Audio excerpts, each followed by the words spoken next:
নমস্কাৰ, মই অতুল ভূঞা। সমূহ দৰ্শকক চৰ্চা অনুষ্ঠানলৈ স্বাগতম জনাইছোঁ। চৰ্চাত আজি কোনো পেনেল ডিছকাশ্যন কৰিব বিচৰা নাই, কেইবাজনো আলোচনাবিদক মাতি লৈ আমি বিষয়বস্তুৰ ওপৰত আলোচনা কৰিব বিচৰা নাই, কিন্তু আজি আলোচনা কৰিব বিচাৰিছোঁ কেৱল এজন ব্যক্তিৰ সৈতে পোনপটীয়া কথা পাতিম। তেখেত হৈছে অখিল গগৈ। অখিল গগৈ পুনৰ চৰ্চাত আহি পৰিছে। অখিল গগৈৰ নেতৃত্বত কৃষক মুক্তি সংগ্ৰাম সমিতিয়ে কাইলৈৰ পৰা মহা সদ্ভাৱনা যাত্ৰা নামেৰে কাৰ্যসূচী গ্ৰহণ কৰিছে। কাকিৰ পৰা গুৱাহাটীলৈ পদপথে তেওঁলোকে এক সমদল উলিয়াব আৰু এই সমদলৰ মূল উদ্দেশ্য হ'ল মোদী চৰকাৰৰ যি নীতি, সেই মোদী চৰকাৰৰ ধৰ্মীয় অসহিষ্ণুতাৰ ক্ষেত্ৰত যি নীতি বা অন্যান্য ক্ষেত্ৰত যি নীতি, তাৰ নীতিৰ প্ৰতিবাদ কল্পে এই কাৰ্যসূচী লোৱা হৈছে। এক কথাত ক'বলৈ গ'লে মোদী চৰকাৰৰ বিৰুদ্ধে যোৱা 19টা মাহত বা 2টা বছৰৰ ভিতৰত ভাৰতবৰ্ষত প্ৰথমটোৱেই সৰ্ববৃহৎ আন্দোলন নেতৃত্ব ল'ব ওলাইছে অখিল গগৈ। আজি ষ্টুডিঅ'ত আমাৰ লগত আছে অখিল গগৈ লাইভ।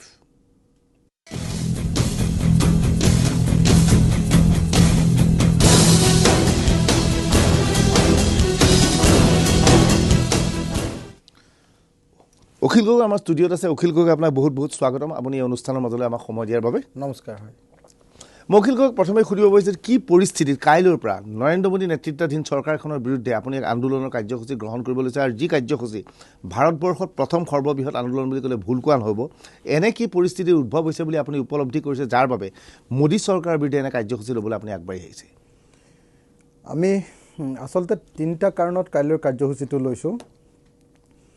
1 নম্বৰ কাৰণটো হ'ল যে গোটেই ভাৰতবৰ্ষত যি সাম্প্ৰদায়িক বিষবাষ্প বিয়পাই দিয়া হৈছে, হিন্দু মুছলমানৰ কাজিয়া, গো মাংসক লৈ কাজিয়া, সাম্প্ৰদায়িক সংঘৰ্ষ, গো মাংস খোৱা বুলি কিছুমান মানুহক হত্যা কৰাৰ ঘটনা, আমাৰ যুক্তিবাদী কেইবাজনো লেখকক হত্যা কৰাৰ ঘটনা, এই যি সাংঘাতিক সাম্প্ৰদায়িক বাতাবৰণ এটা গোটেই ভাৰতবৰ্ষ জুৰি চলাই দিছে মোদী চৰকাৰে, বিজেপি RSSে চলাইছে, তাৰ বিৰুদ্ধে প্ৰতিবাদ সাব্যস্ত কৰিবৰ কাৰণে সিদ্ধান্ত লোৱা হৈছে। 1 নম্বৰ। 2 নম্বৰ, নৰেন্দ্ৰ মোদী চৰকাৰৰ দ্বিতীয় যিটো কাম, যে আচলতে যদিও বাহিৰত তেওঁলোকে এখন নতুন হিন্দু ৰাষ্ট্ৰ প্ৰতিষ্ঠাৰ কথা কয়, তেওঁলোকে এখন উগ্ৰ হিন্দু ৰাষ্ট্ৰ প্ৰতিষ্ঠাৰ কথা কয়, কিন্তু তেওঁলোকৰ ভিতৰৰ যিটো অৰ্থনৈতিক ধান্দা, সেই অৰ্থনৈতিক ধান্দাটোৰ বিৰুদ্ধে আমি কাইলৈ প্ৰতিবাদ সাব্যস্ত কৰিব খুজিছোঁ। সেই অৰ্থনৈতিক ধান্দাটো হ'ল যে আমি দেখিছোঁ যে এই সময়খিনিত হিন্দু মুছলমানৰ কাজিয়া লগোৱাৰ সময়খিনিত নৰেন্দ্ৰ মোদী চৰকাৰে, বিজেপি চৰকাৰখনে আমি দেখিবলৈ পাইছোঁ যে তেওঁলোকে ভাৰতবৰ্ষৰ এটা এটাকৈ বিভাগ বিদেশী কোম্পানীবিলাকৰ হাতত বিক্ৰী কৰি দিছে। ফৰেইন ডাইৰেক্ট ইনভেষ্টমেণ্ট বা FDIৰ জৰিয়তে আমাৰ এটা এটাকৈ ডিপাৰ্টমেণ্ট তেওঁলোকে বিদেশী কোম্পানীবিলাকৰ হাতত দি দিব খুজিছে। এই 2 নম্বৰ এই কথাটোৰ বিৰোধিতা কৰিবৰ কাৰণে আমি আমাৰ এই কাৰ্যসূচী লৈছোঁ। আৰু 3 নম্বৰ যিটো আমাৰ কাৰণ, সেইটো হ'ল যে অসম চৰকাৰৰ ভ্ৰষ্টাচাৰ, অসম চৰকাৰৰ যিটো প্ৰতাৰণা, অসম চৰকাৰৰ যিটো বিশ্বাসঘাতকতা, তাৰ বিৰুদ্ধে ইয়াত প্ৰতিবাদ সাব্যস্ত কৰিব খোজা হৈছে। অসমৰ মুখ্যমন্ত্ৰী গগৈ ডাঙৰীয়াই আমাক লিখিতভাৱে জনাইছিলে, আমাক মাইনুট কৰি দিছিলে, তেওঁ চহী কৰি দিছিলে যে অসমত এখন নতুন ভূমি নীতি হ'ব আৰু নতুন ভূমি নীতিৰ আধাৰত অসমৰ মানুহবিলাকক মাটিৰ প্ৰদানৰ ব্যৱস্থা গ্ৰহণ কৰা হ'ব। কিন্তু এতিয়ালৈকে অসমৰ সেই মানুহবিলাকে মাটি পোৱা নাই। এতিয়ালৈকে বৰং বাৰম্বাৰ উচ্ছেদ কাৰ্যসূচী চলাই থকা হৈছে। গতিকে উচ্ছেদৰ বিৰুদ্ধে প্ৰতিবাদ কৰি কাকি, বৰবিল, ৰেংমা, নাম্বৰ, দৈয়াং, টেঙানী আদি যিবিলাক অঞ্চলত আমাৰ বনাঞ্চলবাসী মানুহ আছে, সেই মানুহবিলাকক মাটিৰ পট্টা দিবৰ কাৰণে, চাহ শ্ৰমিকসকলক মাটিৰ পট্টা দিবৰ কাৰণে, আৰু যিবিলাক মানুহে ভোগ দখল কৰি আছে তেওঁলোকক মাটিৰ পট্টা দিবৰ কাৰণে, এই 3টা মূল কাৰণত। এটা হ'ল সাম্প্ৰদায়িকতাবাদৰ বিৰুদ্ধে 1 নম্বৰ। 2 নম্বৰ কথাটো হ'ল যে আমি লুণ্ঠনৰ বিৰুদ্ধে, আমাৰ দেশ বিক্ৰীৰ বিৰুদ্ধে, আৰু 3 নম্বৰ কথাটো হ'ল যে ভূমি অধিকাৰ সাব্যস্ত কৰিবৰ কাৰণে। এই 3টা কাৰণত কাইলৈ আমি কাৰ্যসূচীটো গ্ৰহণ কৰিছোঁ। কিন্তু আপুনি অখিল গগৈ কৈছে যে ধৰ্মীয় ৰাজনীতিৰ কথা বিজেপি চৰকাৰৰ বিৰুদ্ধে আনিছে। আপুনি যি কাৰ্যসূচী গ্ৰহণ কৰিব লৈছে, ইতিমধ্যে সাহিত্য একাডেমী বঁটা বিজয়ী কেইবাজনী ব্যক্তিয়েও ইয়াক বঁটা উভতাই দিছে। অসমত হোমেন বৰগোহাঁই, নিৰুপমা বৰগোহাঁই উভতাই দিছে। ইয়াৰ বিপৰীতে ইয়াক লৈ বিভিন্ন সমালোচনা হৈছে, কিন্তু বিজেপিৰ ফালৰ পৰা কোৱা হৈছে সেইসকল ব্যক্তিয়ে এনেধৰণৰ সাহিত্য একাডেমী বঁটা ঘূৰাই দিছে বা ধৰ্মীয় অসহিষ্ণুতা হৈছে বুলি কৈছে যিসকল ব্যক্তি কংগ্ৰেছৰ দ্বাৰা পৰিচালিত বা বামপন্থী ধাৰাৰ দ্বাৰা পৰিচালিত। আপুনি আজি এই গোটেই যিটো সিদ্ধান্ত গ্ৰহণ কৰিছে, সাহিত্য একাডেমীয়ে যি ধৰণে সিদ্ধান্ত বঁটা ঘূৰাই দিয়াৰ স্থিতি লৈছে, আপুনিও এনে এটা স্থিতি লৈছে, গতিকে আপোনাৰ বিৰুদ্ধে তেনেহ'লে এনে অভিযোগ আহিব পাৰিব নেকি যে বামপন্থী চিন্তাধাৰাৰে চিন্তিতভাৱে আপুনি এনে সিদ্ধান্ত লৈছে? নহয়, 2টা কথা আপুনি ক'লে। এটা হ'ল যে বিজেপিৰ বিৰোধিতা কৰাৰ লগে লগে সেই মানুহবিলাকক কংগ্ৰেছী বুলি ক'বৰ কাৰণে কৰা প্ৰয়াস। 1 নম্বৰ। 1 নম্বৰ। 2 নম্বৰ, আৰু 2 নম্বৰ কথাটো হ'ল যে যেতিয়াই বিজেপিৰ বিৰোধিতা কৰে তেওঁলোকে এটা লেভেল মাৰি দিব খোজে যে সেই মানুহবিলাক বামপন্থী মানুহ হয়। একজেক্টলি। এতিয়া যিবিলাকক বামপন্থী মানুহ বুলি কৈছে, বামপন্থীবিলাক কোন?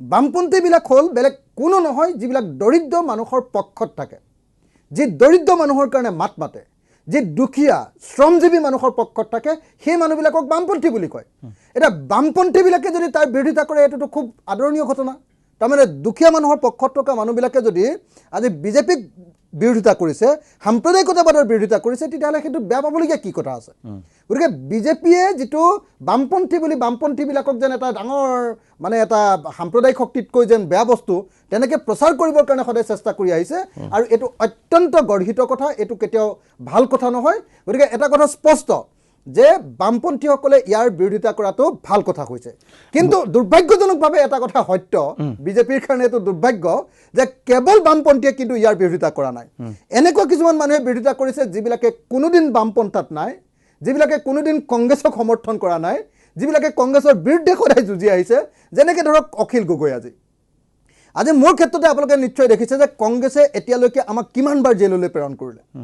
আপোনালোকে সকলোৱে দেখিছে যে এইবাৰ কংগ্ৰেছক উফৰাবৰ কাৰণে আনকি আমি বিজেপিকো সমৰ্থন কৰিছিলোঁ আমি বিজেপিৰ কেইজনমান কেণ্ডিডেটকো আমি এবাৰ নিৰ্বাচনত ভোট দিবলৈ কৈছিলোঁ 2014 চনৰ নিৰ্বাচনত তাৰপাছত যদি কোনোবাই কয় যে অখিল গগৈ কংগ্ৰেছী তেতিয়াহ'লে তেওঁ বুজিব লাগিব যে তেওঁ মূৰ্খৰ স্বৰ্গত হয় বসবাস কৰি আছে নহ'লে তেওঁ ধান্দাবাজৰ মানুহ আনহাতে ভাৰতবৰ্ষত যিমানবিলাক মানুহে এতিয়া বঁটা ঘূৰাই দিছে আপোনালোকে দেখিছে যে বিজ্ঞানীবিলাকে বঁটা ঘূৰাই দিছে আপোনালোকে দেখিছে যে এতিয়া ইতিহাসকাৰবিলাকে হিষ্টৰিয়ানবিলাকে বঁটা ঘূৰাই দিছে আপোনালোকে দেখিছে যে সাহিত্য একাডেমী সেইবিলাক মানুহে ঘূৰাই দিছে আজি আপুনি কওকচোন যে অমৰ্ত্য সেনক যে তেওঁলোকে নালন্দা বিশ্ববিদ্যালয়ৰ আচাৰ্য পদৰ পৰা খেদিলে অমৰ্ত্য সেন কংগ্ৰেছী নেকি ঠিক এই কথাটো ক'ব লাগে বিজেপি আৰ এছ এছে আজি ক'ব লাগে যে অমৰ্ত্য সেন কোনদিনাৰ কংগ্ৰেছী আছিলে কোনদিনা কংগ্ৰেছক সমৰ্থন কৰিছিলে বৰং আমি দেখিবলৈ পাইছিলোঁ যে কংগ্ৰেছৰ দিনতো অমৰ্ত্য সেনে তেওঁৰ নিজৰ ষ্টেণ্ডত আছিলে ঠিক আছে গতিকে এই মুহূৰ্তত বিজেপিয়ে যি কথা ক'ব খুজিছে যেনেকৈ ধৰক আমি যেতিয়া যোৱা 2014 চনৰ নিৰ্বাচনত যেতিয়া আমি কংগ্ৰেছ বিৰোধী শক্তিবিলাকক সমৰ্থন কৰিছিলোঁ তেতিয়া কংগ্ৰেছে আমাক কৈছিলে যে আমি বিজেপিৰ এজেণ্ট এতিয়া বিজেপিয়ে কয় যে আমি কংগ্ৰেছৰ এজেণ্ট তো আমি স্পষ্ট কৰি দিব খোজোঁ যে আমি না কংগ্ৰেছৰ এজেণ্ট না বিজেপিৰ এজেণ্ট বিজেপি কংগ্ৰেছ এই দুইটাকে বধ কৰিব লাগে এই দুইটাই জনগণৰ শত্ৰু আৰু এই দুইটাক বধ কৰি প্ৰকৃত অৰ্থত জনগণৰ শক্তিক ওপৰলৈ তুলিব লাগে তাত আমি বিশ্বাস কৰোঁ এতিয়া ধৰ্মীয় অসহিষ্ণুতাৰ কথা কোৱা হৈছে কিন্তু এইকেইটা প্ৰশ্ন আহিছে অসমত ইয়াৰ কিবা প্ৰভাৱ পৰিছে নেকি আপুনি কিবা উপলব্ধি কৰিছে নেকি যে বিজেপি চৰকাৰৰ নীতিৰ ফলত এই ধৰ্মীয় অসহিষ্ণুতা জাত পাতৰ ৰাজনীতি ইয়াৰ প্ৰভাৱ অসমত কিবা পৰিছে নেকি না আজি আচলতে অসমৰ ৰাজনীতি সাংঘাতিক ধৰণে ধৰ্মীয়ভাৱে অসহিষ্ণু হৈ পৰিছে বিজেপি চৰকাৰ অহাৰ পাছৰ পৰা এতিয়া হিন্দু মুছলমানৰ মাজত যিমান টেনশ্যন প্ৰত্যেক দিনাই হিন্দু মুছলমানৰ মাজত যি টেনশ্যন আমি দেখিছোঁ যে মাজে মাজে আপোনালোকে নিজে দেখিছে যে মন্দিৰত এতিয়া গো মাংস ওলাবলৈ ধৰিছে এইটো কোনে কৰিছে এইটো বিজেপি আৰ এছ এছৰ বাহিৰে পৃথিৱীৰ কোনো মানুহ এনেকুৱা 2 নম্বৰী কাম কৰিব নোৱাৰে বিজেপি আৰ এছ এছৰ নিচিনা 2 নম্বৰী যিবিলাক মানুহ আছে যিবিলাকে কেৱল হিন্দু ধৰ্মৰ নামত বেপাৰ কৰি তেওঁলোকৰ নিজৰ ব্যৱসায় তেওঁলোকৰ ৰাজনীতিৰ স্বাৰ্থ মোকলাব খোজে সেই বিজেপি আৰ এছ এছৰ মানুহবিলাকে মন্দিৰত এনেকৈ গো মাংস পেলাই থয় নহ'লে কোনোবা মুছলমানে কিয় মন্দিৰত গো মাংস পেলাবলৈ যাব কওক গতিকে এই মুহূৰ্তত অতি স্পষ্ট যে বিজেপি আৰ এছ এছে হিন্দু আৰু মুছলমানৰ মাজত কাজিয়া লগাবলৈ চেষ্টা কৰিছে আৰু হিন্দু আৰু মুছলমানৰ মাজত কাজিয়া লগাবলৈ চেষ্টা কৰাৰ কাৰণে আপোনালোকে দেখিছে যে বৰপেটাত এটা ঘটনা বিভিন্ন ঘটনা আপোনালোকে দেখিছে বৰপেটা বন্ধ কেনেকৈ দিছে প্ৰত্যেকটো শিলচৰত কেনেকুৱা ধৰণে বিজেপিৰ মানুহ এৰেষ্ট হৈছে এই গোটেই সাম্প্ৰদায়িক সংঘৰ্ষ লগাবৰ কাৰণে বিজেপি আৰ এছ এছে অসমত বহুত চেষ্টা কৰিছে কিন্তু বিজেপি আৰ এছ এছে জনা দৰকাৰ যে অসমত কিন্তু এই সাম্প্ৰদায়িকতাৰ ৰাজনীতি বৰকে চলা নাই অসম যিহেতু শংকৰ আজানৰ দেশ অসমত যিহেতু সাম্প্ৰদায়িক সম্প্ৰীতিৰ কথা প্ৰথমৰ পৰা কৈ থকা হয় আৰু প্ৰত্যেকজন মানুহ ইয়াত যিহেতু আমাৰ শংকৰদেৱ আছিলে আমি সকলোৱে জানো ইয়াত যিহেতু আমাৰ গোটেই ধৰ্মীয় পৰম্পৰাটো এটা অত্যন্ত সহনশীল ধৰ্মীয় পৰম্পৰা সেই সহনশীল ধৰ্মীয় পৰম্পৰাটোৰ কাৰণেই আজি বিজেপি আৰ এছ এছে বহুত চেষ্টা কৰিও যিমান যুদ্ধ লগাবলৈ চেষ্টা কৰিছে সেইটো পৰা নাই কিন্তু তাৰ পাছতো বিজেপি আৰ এছ এছে সদায় যুদ্ধ লগাবলৈ চেষ্টা কৰি আছে আৰু সেইকাৰণে আমি সমগ্ৰ অসমবাসী খোজকাঢ়ি কাইলৈৰ পৰা জনাব খুজিছোঁ কাইলৈ আমি ৰাতিপুৱা 8টা বজাত আমাৰ কাৰ্যসূচী আৰম্ভ কৰিম কাকিৰ পৰা এই কাৰ্যসূচী আৰম্ভ কৰিম নগাঁৱৰ কাকিৰ দীঘলী মাজগাঁও নামৰ গাঁওখনৰ পৰা ৰাতিপুৱা 8 বজাৰ পৰা খোজ কঢ়াৰ কাম আৰম্ভ হ'ব আমি ভাবিছিলোঁ যে 5000 মানুহ যাম কিন্তু আচৰিত ধৰণে ইতিমধ্যে কাকিত গৈ প্ৰায় 5000 মানুহ উপস্থিত হ'ল কিন্তু অখিল গগৈ ইতিমধ্যে কাকিত গৈ প্ৰায় 1000 পুলিচো উপস্থিত হৈছে বুলি কোৱা হৈছে অৰ্থাৎ আপোনাৰ কাৰ্যসূচী কাইলৈ আৰক্ষীয়ে বাধা প্ৰদান কৰাৰ সম্ভাৱনাই দেখা দিছে এই কাৰ্যসূচী বিজেপি চৰকাৰৰ বিৰুদ্ধে কিন্তু আপোনাৰ কাৰ্যসূচী বাধা দিব ওলাইছে কংগ্ৰেছ নেতৃত্বাধীন চৰকাৰখনে আপুনি কি ক'ব বিচাৰে এইটো একদম সঁচা কথা যে কাকিলৈ এতিয়া প্ৰায় 1000 মান পুলিচ আৰু CRPF পঠিওৱা হৈছে আৰু হুজাইৰ যিজন SP সেই হুজাইৰ SP জনে ইতিমধ্যে ঘোষণা কৰিছে হুজাইৰ SP জনে ইতিমধ্যে কৈছে যে DGP অফিচৰ পৰা DGP খগেন শৰ্মাই বোধ হয় ইতিমধ্যে কাইলৈ আমাৰ কাৰ্যসূচীটো যিকোনো প্ৰকাৰে বিফল কৰিবৰ কাৰণে তেওঁক নিৰ্দেশ দিছে হুজাইৰ SPক নিৰ্দেশ দিয়া হৈছে DGP অফিচৰ পৰা যে কাইলৈ সাম্প্ৰদায়িকতাবাদৰ বিৰুদ্ধে কৃষক মুক্তি সংগ্ৰাম সমিতিৰ যি মহা সদ্ভাৱনা যাত্ৰা যেটোত হয়তো ৬,০০০-৭,০০০ মানুহে অংশগ্ৰহণ কৰিব সেই সদ্ভাৱনা যাত্ৰাটো বন্ধ কৰিবৰ কাৰণে ইতিমধ্যে খগেন শৰ্মাই নিৰ্দেশ প্ৰদান কৰিছে অথচ আমি আপোনাক জনাব খুজিছো যে এই কাৰ্যসূচীটোৰ কাৰণে মুখ্য সচিবৰ ওচৰত আমি আবেদন জনাইছো এই কাৰ্যসূচীটোৰ কাৰণে আমি হোম এণ্ড পলিটিকেল ডিপাৰ্টমেণ্টৰ অতিৰিক্ত মুখ্য সচিবৰ ওচৰত আবেদন জনাইছো এই কাৰ্যসূচীটোৰ কাৰণে অসমৰ মুখ্যমন্ত্ৰীৰ ওচৰত আমি আমাৰ আবেদন জনাইছো এই কাৰ্যসূচীটোৰ কাৰণে অসমৰ নগাঁও জিলাৰ DCৰ ওচৰত আবেদন জনোৱা হৈছে এই কাৰ্যসূচীটোৰ কাৰণে অসমৰ মুখ্যমন্ত্ৰীৰ অতিৰিক্ত মুখ্য সচিবৰ ওচৰত আবেদন জনোৱা আপুনি আজি পুৱাৰ ভাগত কৈছে যে খগেন শৰ্মাৰ ভানু দুইজনক বিজেপিৰ এজেণ্ট বুলি ক'ব বিচাৰিছে এই সমগ্ৰ ঘটনাৰ বাবে বিজেপিক কিয় জগৰীয়া কৈছে ইয়াৰ বাবে কংগ্ৰেছ চৰকাৰখন জগৰীয়া নহয় নেকি নাই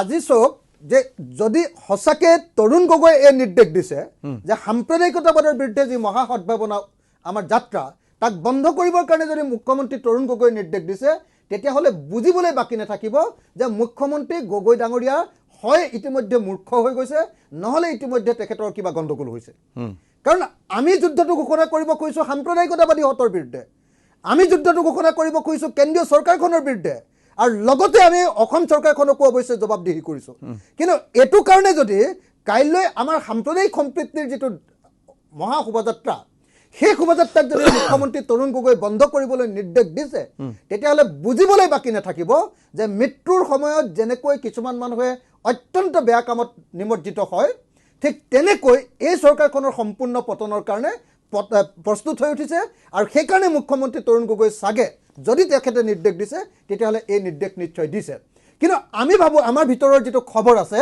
যে এই নিৰ্দেশ মুখ্যমন্ত্ৰী তৰুণ গগৈ দিয়া নাই এই নিৰ্দেশ দিছে অসমৰ DGP খগেন শৰ্মা আৰু এই নিৰ্দেশটোৰ লগত অন্তৰালত জড়িত হৈ আছে অসমৰ অতিৰিক্ত মুখ্য সচিব MGK ভানু ডাঙৰীয়া আমি আচৰিত ধৰণে আমি আপোনালোকক ক'ব খুজিছোঁ যে আচলতে অসমৰ কেইবাজনো IPS অফিচাৰ আৰু অসমৰ কেইবাজনো IAS অফিচাৰ যিকেইজনে ইতিমধ্যে তেওঁলোকৰ লয়েলিটি চেঞ্জ কৰি দিছে লয়েলিটি শিফ্ট কৰি দিছে আপুনি কি ভিত্তিত ক'ব বিচাৰিছে তেওঁলোক বিজেপিলৈ গৈছে বুলি বা বিজেপিৰ হৈ কাম কৰিছে বুলি নাই আপোনালোকে প্ৰত্যেকটো ক্ষেত্ৰতে মইতো বহুত দিন ধৰি আপোনালোকক দেখিছে বহুত দিন ধৰি বহুত অসমত যিমানবিলাক সাম্প্ৰদায়িক সংঘৰ্ষ ঘটি আছে সেই আটাইবিলাকত DGP খগেন শৰ্মাৰ যে হাত আছে বড়োলেণ্ডত ঘটনাবিলাক ঘটোৱাৰ আঁৰত যে খগেন শৰ্মাৰ জড়িত আছিলে এইবিলাক আমি বিভিন্ন দিন বিভিন্ন ঠাইৰ পৰা আমি অভিযোগ উত্থাপন কৰি আহিছিলোঁ এতিয়া আমি পোনপটীয়াকৈ এই প্ৰমাণ পাইছোঁ যে যি সময়ত অসমৰ মুখ্যমন্ত্ৰী কাৰ্যালয়ৰ পৰা আমাৰ কাৰ্যসূচী বন্ধ কৰিবৰ কাৰণে নিৰ্দেশ দিয়া নাই যি সময়ত নগাঁও DC অফিচৰ পৰা এতিয়ালৈকে আমাক এই কাৰ্যসূচী বন্ধ কৰিবৰ কাৰণে নিৰ্দেশ দিয়া নাই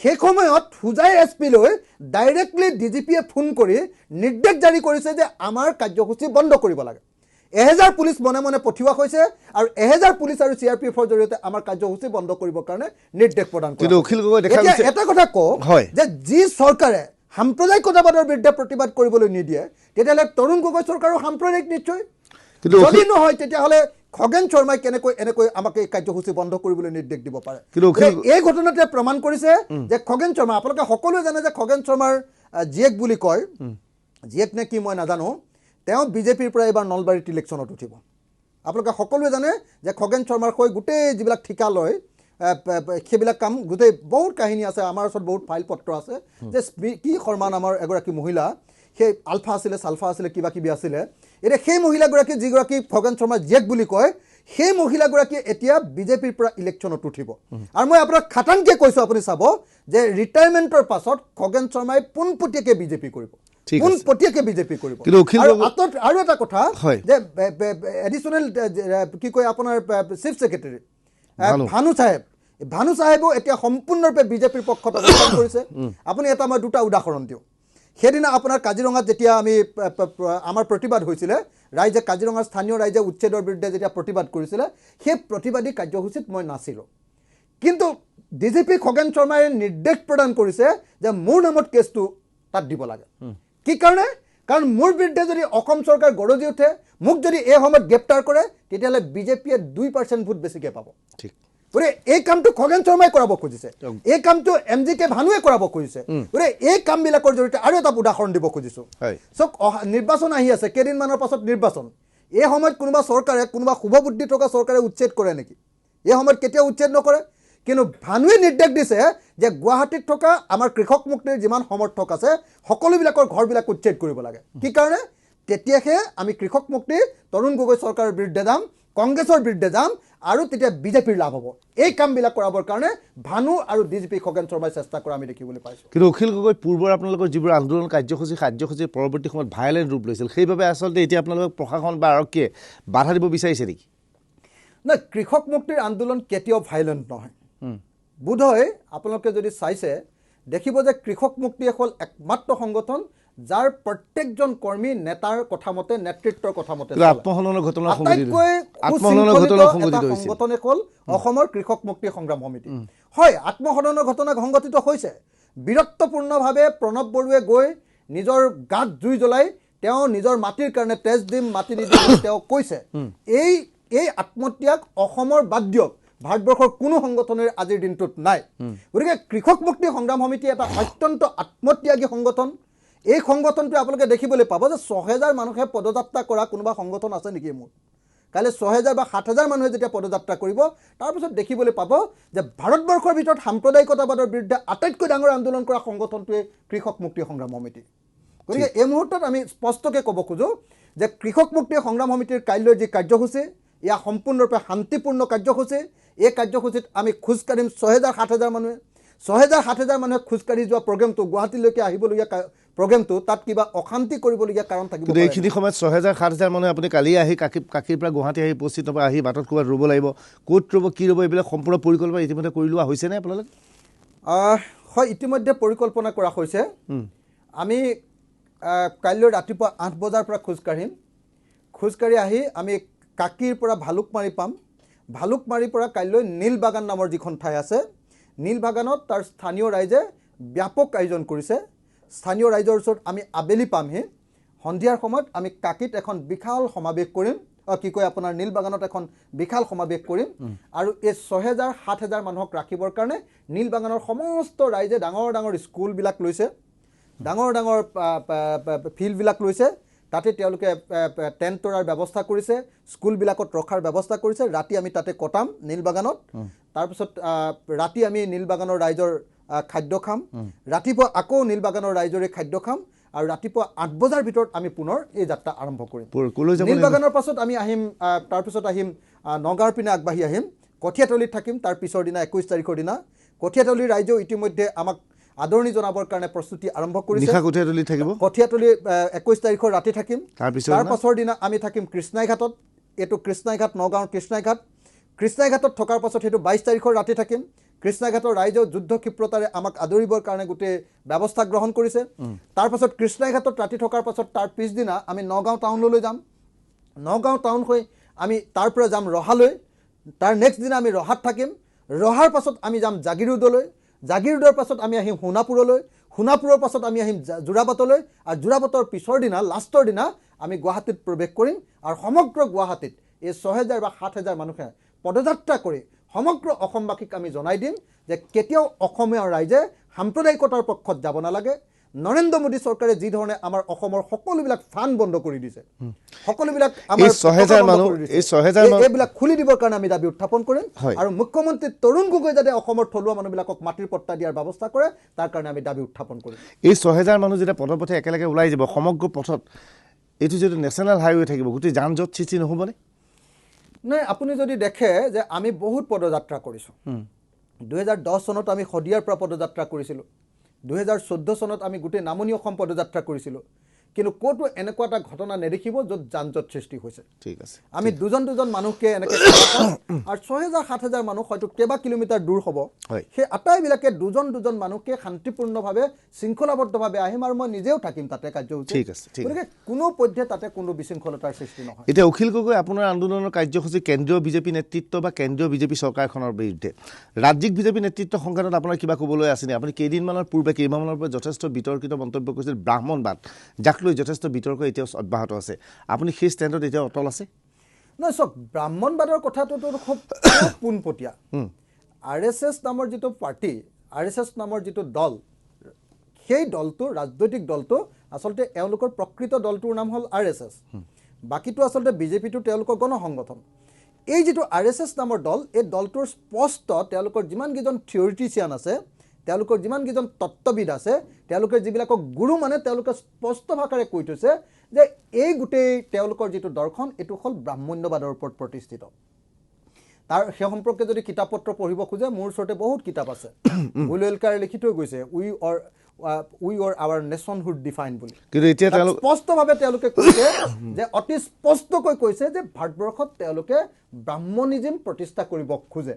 আৰু এইটোতো সঁচা যে এইবাৰ বিজেপি বিহাৰ নিৰ্বাচনৰ আগত কি হ'ল, বিহাৰ নিৰ্বাচনৰ বিধানসভা নিৰ্বাচনৰ পূৰ্বে আপোনালোকে সকলোৱে দেখিছে যে RSSৰ মুৰব্বীজনে ৰিজাৰ্ভেশ্যনৰ সম্পৰ্কে অতি স্পষ্ট ভাষাৰে কৈছে যে দুখীয়া মানুহৰ কাৰণে যিবিলাক ৰিজাৰ্ভেশ্যন আছে, আমাৰ নিম্ন শ্ৰেণী মানুহ বুলি তথাকথিত নিম্ন শ্ৰেণী যিবিলাক কয় তেওঁলোকে, পিছপৰা শ্ৰেণীবিলাকৰ কাৰণে যি ৰিজাৰ্ভেশ্যন আছে, এই ৰিজাৰ্ভেশ্যন তেওঁলোকে উঠাই দিম বুলি কৈছে। আৰু বিহাৰত তেওঁলোকৰ পৰাভূত হোৱাৰ এটা প্ৰধান কাৰণ হ'ল এই ব্ৰাহ্মণ্যবাদী ৰাজনীতি। ব্ৰাহ্মণ্যবাদী ৰাজনীতিয়ে তেওঁলোকে বিহাৰত সম্পূৰ্ণৰূপে তেওঁলোকে আমাৰ পিছপৰা শ্ৰেণীৰ মানুহবিলাক, আমাৰ OBC মানুহবিলাক, আমাৰ ST মানুহবিলাক, আমাৰ দুখীয়া শ্ৰেণীৰ মানুহবিলাক তেওঁলোকৰ বিৰুদ্ধে অৱস্থান গ্ৰহণ কৰাৰ কাৰণেতো তেওঁলোকে হাৰিলে।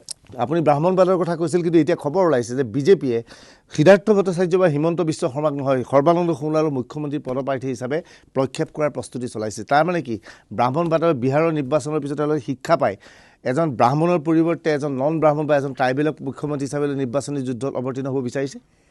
কিন্তু মই এটা কথা কওঁ যে সৰ্বানন্দ সোণোৱাল জানো এতিয়া ট্ৰাইবেল হৈ আছে?